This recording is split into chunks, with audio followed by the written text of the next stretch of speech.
거제 거주하는 인도 국적의 30대 여성이 코로나19 확진 판정을 받았고 검역소 확진자도 3명 추가됐습니다.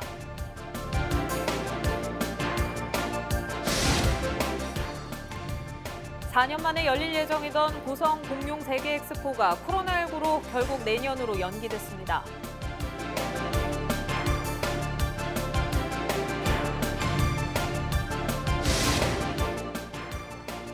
여름철 식중독 사고도 점점 늘고 있습니다. 식중독에 걸리지 않고 건강하게 여름을 나는 방법 알아봤습니다.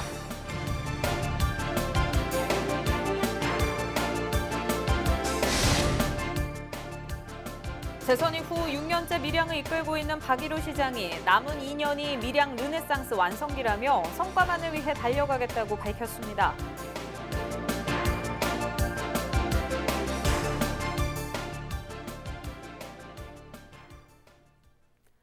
네, 시청자 여러분 안녕하십니까? 헬로티비 뉴스 경남입니다.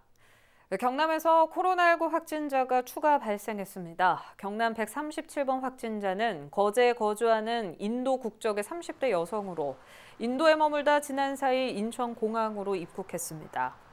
접촉자는 공항에서 거주지로의 이동 과정에서 콜밴의 기사와 동승자, 가족 2명이었으며 이들은 모두 음성으로 확인됐습니다. 137번 확진자는 증상이나 기저질환은 없으며 경남도는 정확한 동선과 접촉자를 확인하고 있습니다. 이로써 6일 오전 10시 기준 경남의 코로나19 누적 확진자는 134명입니다. 경남에서 3명의 검역소 확진자도 발생했습니다. 경남 검역 10번, 11번, 12번은 밀양에 주소를 둔 40대 선교사 부부와 10대 자녀입니다. 이들은 2017년부터 카자흐스탄에 체류하다가 지난 3일 인천공항으로 입국했으며 당시 발열과 기침 등의 증상을 보여 검역 과정에서 검사를 받아 양성 판정을 받았습니다. 함께 입국한 다른 2명의 자녀는 음성 판정을 받았습니다. 이들 가족은 마산의료원에서 치료를 받고 있으며 발열과 기침 등의 증상이 있지만 건강 상태는 양호한 것으로 알려졌습니다. 현재 마산의료원에는 모두 13명이 입원해 있으며 이 중 경남 확진자는 9명, 검역소 확진자는 4명입니다. 4년 만에 열리던 고성 공룡 엑스포가 내년으로 연기됐습니다. 코로나19 확산 우려 때문인데요. 하반기 지역경제 활성화를 기대했던 고성군과 주민들은 아쉬움을 나타냈습니다. 보도에 표영민 기자입니다. 9월 개최를 목표로 4년 동안 야심차게 준비해온 고성 공룡 엑스포. 고성군은 지난 4월 한 차례 연기하며 연내 개최 의지를 드러냈지만 아예 내년으로 연기했습니다. 코로나19의 감염을 우려한 결정입니다. 100만 명이 넘는 관람객이 찾을 것으로 예상되는 데다 실내 관람 시설이 많은 만큼 집단 감염 가능성을 배제할 수 없다고 판단한 겁니다. 특히 사전 입장권이 20억 원 이상 팔렸고 개최를 희망하는 군민들의 염원에 취소 대신 연기를 결정했습니다. 이미 한 차례 연기한 공룡 엑스포를 또 연기한다는 것이 쉬운 결정은 아니었지만 고성 군민과 고성군을 방문하는 분들의 안전이 최우선이다라는 생각으로 결정하였습니다. 엑스포가 연기되면서 주 행사장인 당항포 관광진에 식당과 편의시설 운영에 참여한 업체들은 울상입니다. 대목을 기대했는데 1년 이상 기다려야 하기 때문입니다. 이에 고성군은 오토 캠핑장 등 일부 야외 시설을 개방해 업체들이 숨통이라도 틀 수 있게 할 계획입니다. 처음에 저희들 예산이 61억이었습니다. 9월로 연기되면서 65억, 내년으로 연기되면서 68억으로 7억이 올라갔습니다. 그 부분 속에서 계약했던 부분들의 애로사항은 하나하나 저희들이 정리하도록 하겠습니다. 지난 2016년 공룡 엑스포가 지역 경제에 미친 파급 효과는 850억 원. 152만 명의 관람객이 지역의 식당과 숙박업체 등을 이용하며 쓴 돈도 포함된 금액입니다. 엑스포 개최 연기로 올해 하반기 지역 경제 활성화를 노렸던 고성군의 계획도 틀어졌습니다. 또 인건비와 관리비 등 7억 원 이상의 예산이 추가로 투입될 전망입니다.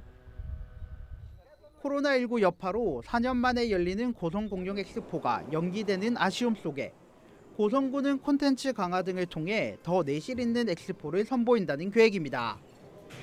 헬로티비 뉴스 표영민입니다. 본격적인 여름이 시작되면서 식중독 사고도 점점 늘고 있습니다. 7월 중순부터 8월 말까지 더 많은 환자가 늘 것으로 예상되는데요. 식중독에 걸리지 않고 건강하게 여름을 이겨내는 방법, 전주영 기자가 전해드립니다. 최근 경기도 안산시의 한 유치원에서 31명이 집단으로 설사와 복통, 발열 등 식중독 증세를 보이면서 유치원 폐쇄까지 들어갔던 안산 식중독 사태. 그 원인은 장출혈성 대장균의 합병증 중 하나인 용혈성 요독증후군, 이른바 햄버거병입니다. 코로나19로 인해 개인 위생 수칙에 대한 관심은 높아졌지만 장출혈성 대장균 감염증 등 식중독 환자는 늘어난 추세입니다. 올해 장출혈성 대장균 감염증 증상을 나타낸 환자 수는 6월 말까지 127명. 지난 2018년과 2019년 같은 기간을 비교해봐도 2배 이상이 많은 수치입니다. 경남 지역에서도 올해 5명의 환자가 발생했습니다.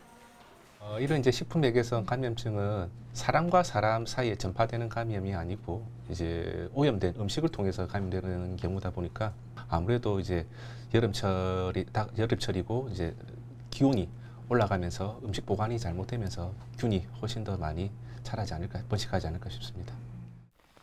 요즘과 같은 기온과 습도가 높은 장마철은 식중독균이 번식하기 좋은 환경입니다. 특히 기온이 더 높아지는 8월 말까지는 식중독의 위험이 커질 수밖에 없습니다. 세정기를 사용하여 30초 이상 손 씻기를 잘 하여야 하고 식중독 예방을 위해서는 손 씻기와 더불어 음식을 익혀서 먹는 것이 안전합니다. 식중독 예방 3대 요령, 즉 손 씻기, 익혀 먹기, 끓여 먹기를 항상 준수하고 냉장고 소독, 음식물 조리, 보관 등에 주의한다면 식중독부터 안전한 여름을 보낼 수 있습니다. 코로나19 장기화 속의 여름철 질병까지.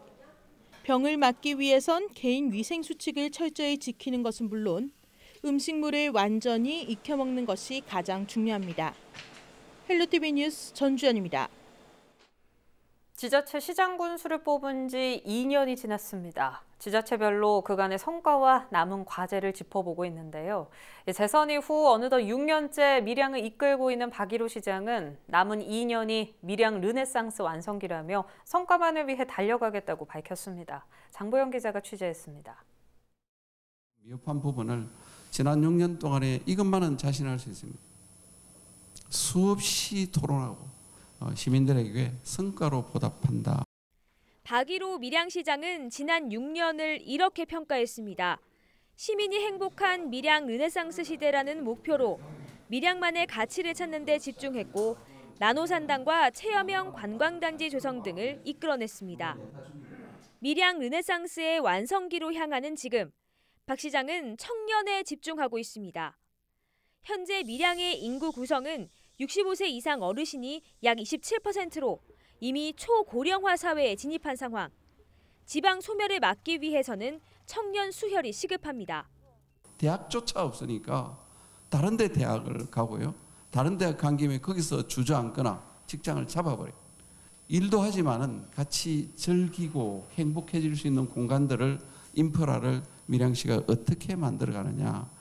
박 시장은 나노도시, 스마트 농업도시, 관광도시 이 세 가지 과제를 통해 청년이 밀양을 찾도록 만들겠다는 전략을 내놓았습니다.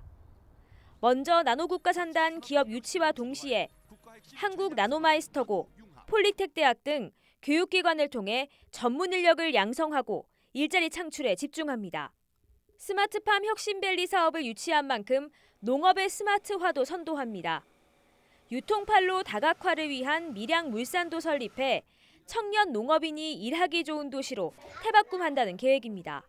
밀양 농업이 실질적으로 경상남도 1위 소득을 갖고 있습니다만은 농업 기술에는 좀 뒤졌다. 이렇게 스마트 6차 농업의 수도로 한번 만들어보자 하는 그런 우리의 방향을 준비가 되면 저희들이 수도 선포식도 하면서 새롭게 밀양 농업을 업그레이드. 기존의 얼음골과 위양지 등 생태 관광에 더해 역사와 문화가 있는 관광산업을 육성합니다. 최근 조성한 우주천문대, 기상과학관을 중심으로 아이와 어른이 모두 즐길 수 있는 체류형 관광단지 조성에 집중하고 있습니다. 30%가 밀양 학생이나 또 시민들이고 나머지는 외지분들입니다. 관광산업으로 또 우리 기존 밀양의 여러 가지 산업을 활성화시키는데 큰 역할을 해주리라고 생각합니다. 나노와 농업, 관광을 바탕으로 청년이 찾고 시민이 행복한 밀양으로의 변화는 이미 시작됐습니다. 헬로티비 뉴스 장보영입니다.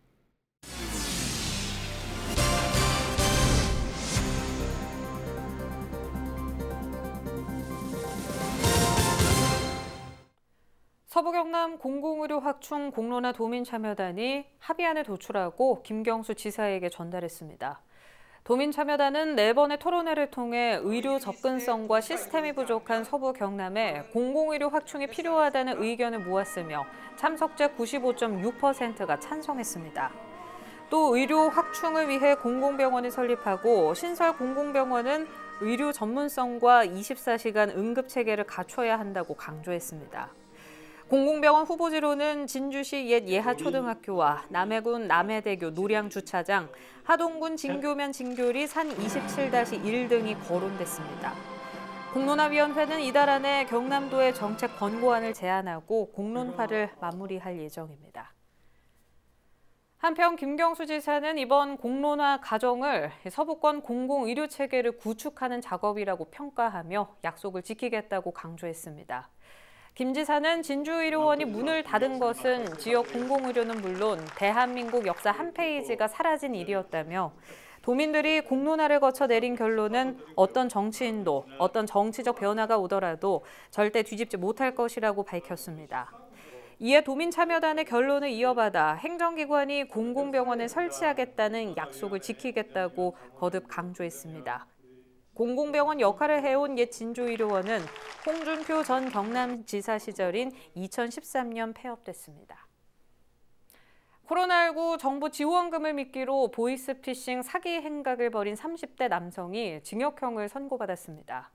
36살 A씨는 코로나19 사태로 인한 정부 지원금으로 마이너스 대출 상품이 출시됐다고 속여 650여만 원을 뜯어낸 혐의로 재판에 넘겨졌습니다.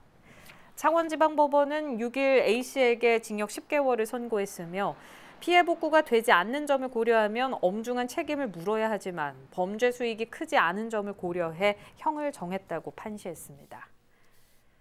성관계를 거부한다며 채팅으로 만난 여성을 살해하고 달아난 혐의로 긴급 체포된 30대가 구속됐습니다. 34살 A씨는 지난 2일 오전 2시쯤 양산의 한 모텔에서 28살 B씨를 폭행하고 미리 준비한 도구로 숨지게 한 혐의를 받고 있습니다. 범행 직후 거주지 울산으로 달아났던 A씨는 편의점과 목욕탕, PC방 등을 전전하다 범행 16시간여 만에 경찰에 붙잡혔습니다. 경찰 조사 결과 A씨는 채팅 앱을 통해 여성을 알게 됐으며 성관계를 거부하자 범행을 저지른 것으로 알려졌습니다. 국제 우편을 통해 마약을 몰래 들여온 외국인 5명이 검찰에 구속 기소됐습니다. 이 중 베트남인 3명은 지난 3월 독일 현지 공급책을 통해 분유통에 넣은 마약류를 몰래 들여온 혐의를 받고 있습니다. 태국인 2명은 종교 문양이 그려진 테이블 장식품에 숨겨진 마약류를 국제 우편을 통해 태국으로부터 받은 것으로 확인됐습니다. 검찰은 이들이 들여온 마약류를 모두 압수하고 정확한 사건 경위를 조사하고 있습니다. 식품진흥기금을 횡령한 공무원이 징역 8개월에 집행유예 2년을 선고받았습니다. 김해시 소속 공무원인 41살 A씨는 지난해 1월부터 1년 동안 식품진흥기금 출납 업무를 담당하며 기금 6,400여만 원을 빼돌린 혐의를 받았습니다. 창원지방법원은 A씨가 횡령 금액을 모두 반환한 점과 부양가족이 있는 점 등을 고려해 집행유예를 선고한다고 판시했습니다.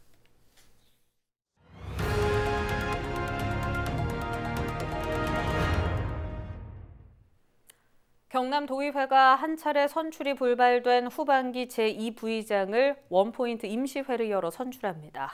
도의회는 9일 오후 2시 임시회를 열고 제2부의장 재선거와 상임위원회 위원, 의회 운영위원회 위원을 선임한다고 설명했습니다.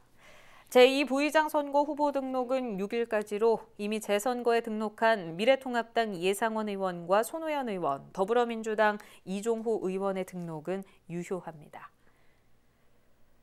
경남도 내 미분양 주택이 34개월 만에 10,000가구 이하로 줄었습니다. 국토교통부의 통계에 따르면 지난 5월 기준 경남의 미분양 주택은 9,971가구로 전달인 4월 1,590가구 대비 5.8%, 지난해 같은 기간 13,800가구 대비 27.7% 감소한 것으로 나타났습니다. 도내 미분양 주택이 10,000가구 이하로 떨어진 것은 지난 2017년 7월 이후 34개월 만입니다. 이처럼 미분양 물량 감소와 주택도시보증공사의 미분양 관리지역 기준이 변경되면서 경남에서는 김해와 사천시가 미분양 관리지역에서 제외됐습니다. 마산 자유무역지역 공장 가동률이 98.3%로 전국 7개 산업단지형 자유무역 가운데 1위를 기록했습니다. 미래통합당 최형도 의원은 산업통상자원 중소벤처기업부로부터 받은 자료를 바탕으로 마산 자유무역지역의 부지 확장과 제2자유무역지역의 신규 조성이 필요하다고 주장했습니다. 마산 자유무역지역은 현재 전국 7대 산단형 자유무역지역 중 고용인원과 수출 총액의 50% 이상이 발생하고 있지만 면적은 95만 7천 제곱미터로 전체 4번째에 불과하다며 확장의 필요성을 강조했습니다. 현재 마산 자유무역지역은 입주업체 117곳 중 115곳이 가동 중입니다. 경남도가 합천에 위치한 경남 서부 일반 산업단지 조성에 앞서 일대 부지를 토지거래 허가구역으로 재지정했습니다. 도는 최근 경남도 도시계획위원회의 심의에서 서부 일반산단 조성 예정지를 오는 2022년 7월 5일까지 2년 동안 토지거래 계약에 관한 허가구역으로 재지정한다고 밝혔습니다. 토지거래 계약 허가구역은 실수요자 중심의 토지거래를 유도해 원활한 개발 사업이 이뤄지게 하기 위한 것으로 투기를 목적으로 한 토지거래와 급격한 지가 상승을 막기 위해 운영됩니다. 자세한 내용은 경남도 홈페이지 공고문을 참고하거나 합천군 미래전략과에 문의하면 됩니다. 통영과 거제 지역의 전통 견내랑 돌미역 채취 방식인 트리떼 채취어업이 제8호 국가 중요 어업유산으로 지정됐습니다. 해양수산부는 트리떼 채취어업의 역사성과 식량 생산의 역할, 전통을 유지하려는 지역 주민의 의지 등을 높이 평가해 국가 중요 어업으로 지정했다고 설명했습니다. 이에 따라 돌미역 트리떼 채취어업에는 앞으로 3년 동안 어업 유산의 복원과 계승에 필요한 예산 7억 원이 지원됩니다. 돌미역 트리떼 채취어업은 트리떼라는 긴 장대로 물속 바위에 붙은 미역을 감아 올리는 전통 채취 방식으로 통영과 거제 어업인들은 미역 종자의 훼손을 막기 위해 전통 어업 방식을 고수하고 있습니다. 양산시립박물관 내 어린이 박물관인 아우름이 8일부터 다시 문을 엽니다. 운영 시간은 오전 10시부터 오후 4시까지며 하루 5회 운영합니다. 1회 입장 시 40분간 체험 활동을 할 수 있으며 회당 보호자를 포함해 선착순 30명까지만 이용이 가능합니다. 자세한 내용은 양산시립박물관으로 문의하면 됩니다. 날씨입니다. 화요일 구름 많겠습니다. 아침 최저기온 22도, 낮 최고기온 31도로 예상되며 자외선이 강하겠습니다.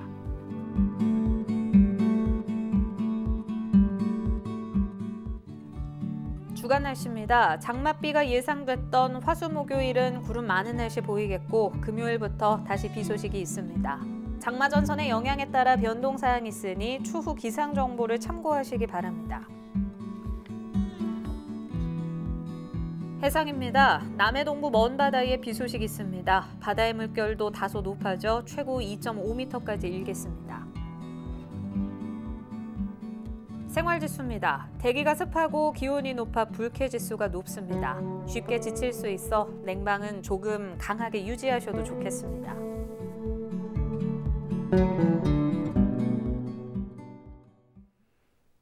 유튜브 채널 헬로 경남 통해서 오늘 뉴스 다시 보실 수 있습니다. 이상으로 뉴스 마칩니다. 저희는 늘 지영민 곁에 있겠습니다. 시청해주신 여러분 고맙습니다.